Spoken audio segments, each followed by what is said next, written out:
Hello friends, प्यारे बच्चों. Today we are going to discuss the Friedel-Crafts reaction.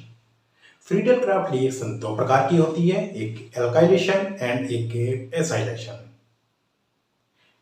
हम इसको इस प्रकार से डिफाइन कर सकते हैं. The alkylation of aromatic compound with the aliphatic acid halides aldehydes etc. in the presence of Lewis acid to form the alkyl derivative of the aromatic compound is called as Friedel-Crafts alkylation. या हम कह सकते हैं the reaction of aromatic compound with aliphatic halide in the presence of Lewis acid to form an aromatic is called as Friedel-Crafts alkylation. The reaction of aromatic compounds with aliphatic halide alkyl halide जो हो सकता है in the presence of Lewis acid such as Al, Cl3 to evolve aromatic halide. The reaction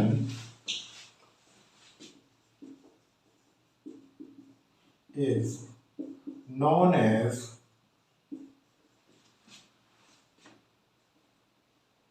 Friedel-Crafts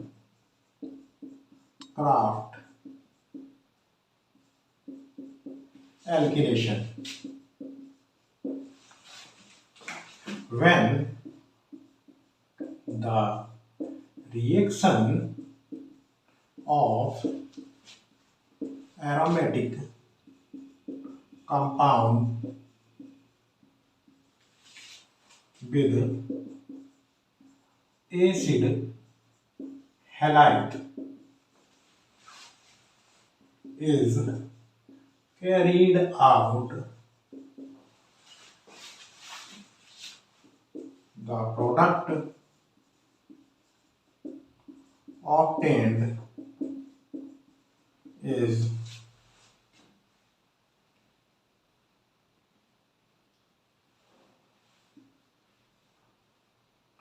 acyl derivatives of aromatic compounds, and the reaction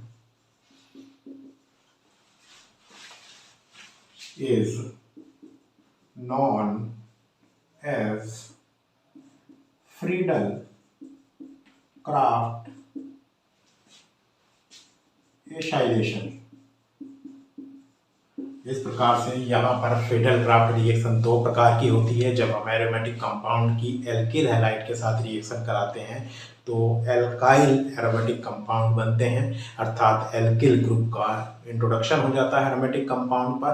that reaction is called as Friedel Crafts reaction, Friedel Crafts alkylation.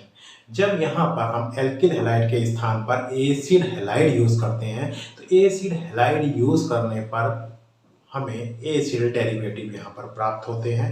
इस reaction को Friedel-Crafts acylation reaction के नाम से जानते हैं.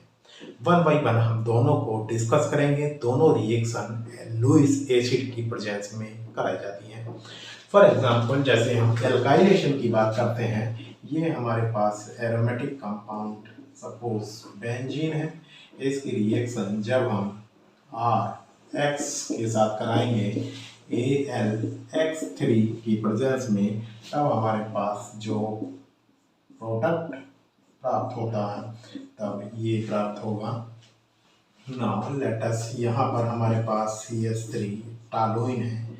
यहाँ पर जब इस रिएक्शन C2H5X के साथ कराई जाती है तो ये भी AlX3 की प्रेजेंस में, तो यहाँ पर ये CH3 ग्रुप और एक दूसरा ग्रुप यहाँ पर C2H5 प्लस इसका दूसरा आइसोमर, इस प्रकार से ये जनरेट हो जाता है C2H5, that is called as Friedel Crafts alkylation. तो ये हमारे यहाँ पर बनने वाले प्रोडक्ट हैं। इस प्रकार से यहाँ पर जब हमारा बेंजीन के साथ रिएक्शन कराते हैं तो ये प्रोडक्ट प्राप्त होता है, लेकिन ऑलरेडी अगर सब्स्टिट्यूटेड यहाँ पर बेंजीन है तो यहाँ पर हमारा उस डायरेक्टिव इफेक्ट के आधार पर प्रोडक्ट प्राप्त होता है। तो आइए देखते हैं किस प्रकार से इस रिएक्शन की मैकेनिज्म रिप्रेजेंट की जाती है। मैकेनिज्म, अगर मैकेनिज्म की बात करें तो लेट अस कंसीडर हमारे पास यहाँ पर ये एक कंपाउंड है X प्लस AlX3, ये हमारा लुईस एसिड है। तो ये इस प्रकार से CH2X AlX3, यहाँ पर ये डेल्टा नेगेटिव, ये डेल्टा पॉजिटिव फॉर्म हो जाता है। ना हमारे पास ये कोई एरोमेटिक कंपाउंड है,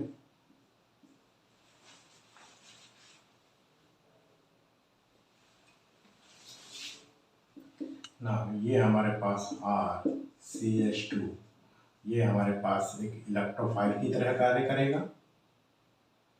AlX3 नेगेटिव, ये यहाँ इस इलेक्ट्रोफाइल पर अटैक करेगा और इस प्रकार से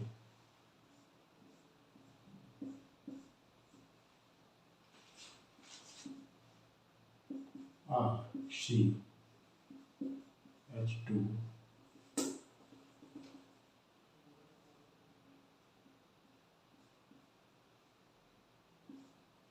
और CH2 और H प्लस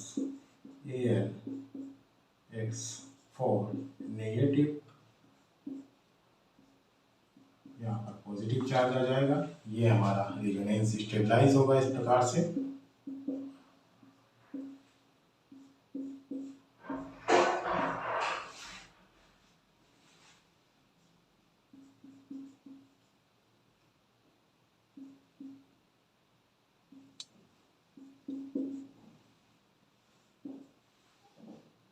यहाँ डबल बॉन्ड फॉर्म हो जाएगा और यहाँ पर पॉजिटिव चार्ज आ जाएगा और ये फर्दर यहाँ पर रेजोनेंस स्टेबलाइज होगा इस प्रकार से।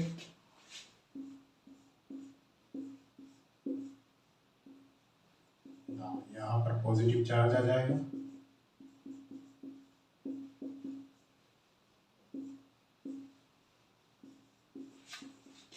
और इस प्रकार से यहाँ पर इसका ये रेजोनेंस स्ट्रक्चर फॉर्म होता है।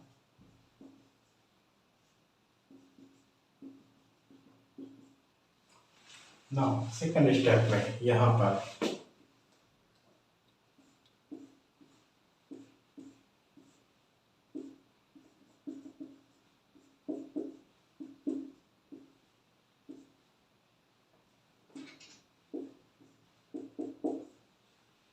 ये हाइड्रोजन यहाँ से निकल जाएगा और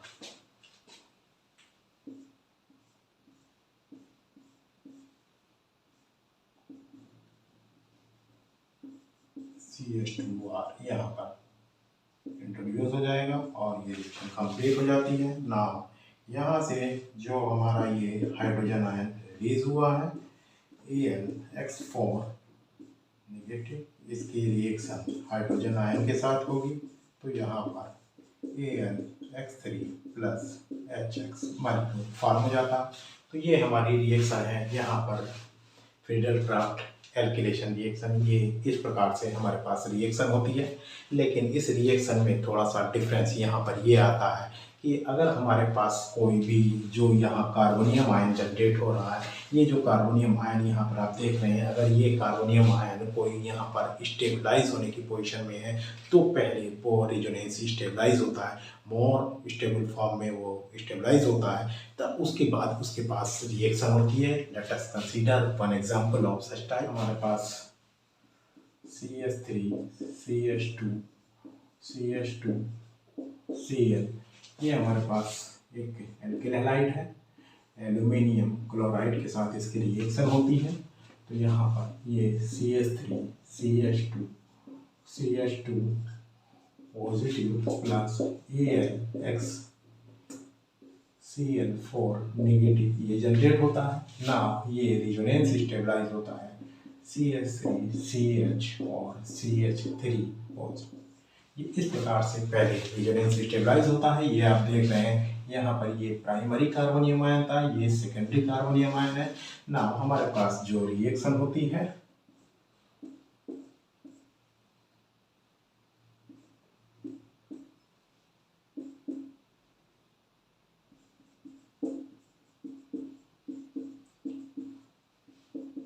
ना, ये डबल बॉन्ड इस पर अटैक करता है, बेंजीन रिंग पर इस पर अटैक करती है, तो यहाँ पर ये हमारा प्रोडक्ट फॉर्म होता है CH3 और CH3, यहाँ ये हाइड्रोजन यहाँ पॉजिटिव चार्ज, और सिमिलर वे में ये रेजोनेंस स्टेबलाइज होता है। यहाँ पर ये हाइड्रोजन आयन रिलीज होता है और ये यहाँ पर इस प्रकार से प्रोडक्ट फॉर्म हो जाता है, डबल बॉन्ड फिर से रिस्टेट हो जाते हैं। जो हाइड्रोजन आयन यहाँ पर रिलीज होता है वो AlCl4 जो यहाँ पर ऊपर हमें मिला है, प्लस हाइड्रोजन आयन रिएक्शन करने के बाद HCl molecule plus AlCl3 molecule form हो जाता है और ये रिएक्शन कंप्लीट हो जाती है। तो इस प्रकार से यहाँ पर ये रिएक्शन होती है। जब हमारी बेंजीन पर रिएक्शन होती है तो यहाँ पर सिंगल डेरिवेटिव मिलता है, लेकिन अगर हमारे पास कोई ऑलरेडी इसका बेंजीन का डेरिवेटिव है तो उसी के आधार पर ऑर्थो पैरा प्रोडक्ट या मेटा पोजीशन पर प्रोडक्ट प्राप्त होता है ना। इसके बाद हमारा इसका सेकेंड पार्ट है फिडेल क्राफ्ट एसिलेशन रिएक्शन। तो एसिलेशन रिएक्शन किस प्रकार से, यहाँ पर हमारे पास RCO X है, इसकी एल्यूमिनियम हैलाइड के साथ रिएक्शन होगी। यहाँ पर जब रिएक्शन होती है तो RCO X AlX3 और यहाँ पर ये RCO यहाँ पॉजिटिव चार्ज और AlX4 नेगेटिव ये जनरेट हो जाता है ना। ये हमारे पास RC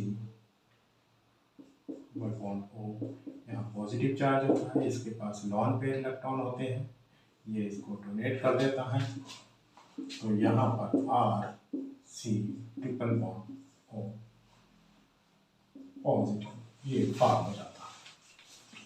that is called as acylium ion stabilised by resonance ना। यहाँ पर ये बेसिक कार्बोनियम आयन जो जनरेट होता है, ये इस एरोमेटिक कंपाउंड के साथ रिएक्शन करता है।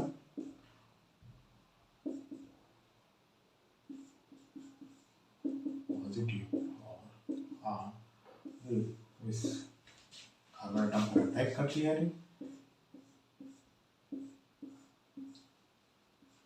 CR और डबल बॉन्ड O, यहाँ पर पॉजिटिव चार्ज आ जाता है, बॉन्ड ब्रेक हो जाता है। ये हाइड्रोजन एटम है, ये हाइड्रोजन एटम रिलीज होता है माइनस हाइड्रोजन आयन, और हमारे पास जो प्रोडक्ट फॉर्म होता है वो इस प्रकार से यहाँ पर फॉर्म हो जाता है। ये हमारा कंप्लीट प्रोडक्ट बन जाता है। जो हाइड्रोजन आयन यहाँ से रिलीज होता है वो AlX4 नेगेटिव स्पीसीज जो है उसके साथ रिएक्शन होती है और यहाँ पर AlX3 plus HX molecule form हो जाता है। इस प्रकार से ये हमारी फ्रीडल-क्राफ्ट एसिलेशन रिएक्शन होती है। यहाँ पर जो हमारे पास स्पीशीज बनती है ये रियोनेंस स्टेबलाइज होगी। जो भी इलेक्ट्रोफिलिक सब्स्टिट्यूशन रिएक्शन हमारी यहाँ पर होती है सभी में ये स्टेबलाइजेशन स्टेप होता है। हमें ये सारे स्टेप दिखाने होते हैं, बट यहाँ पर हम बार बार उसको रिपीट ना करके डायरेक्टली यहाँ पर लिख रहे हैं। तो इस प्रकार से यहाँ पर ये फ्रीडल-क्राफ्ट एसिलेशन रिएक्शन होती है। और आप देख रहे हैं यहाँ पर एसिल ग्रुप का पूरा इंट्रोडक्शन हो जाता है और जनरली यहाँ पर ये कीटोन के रूप में हमें प्रोडक्ट प्राप्त होता है। That is the Friedel Crafts alkylation reaction and the Friedel Crafts acylation reaction. Thank you.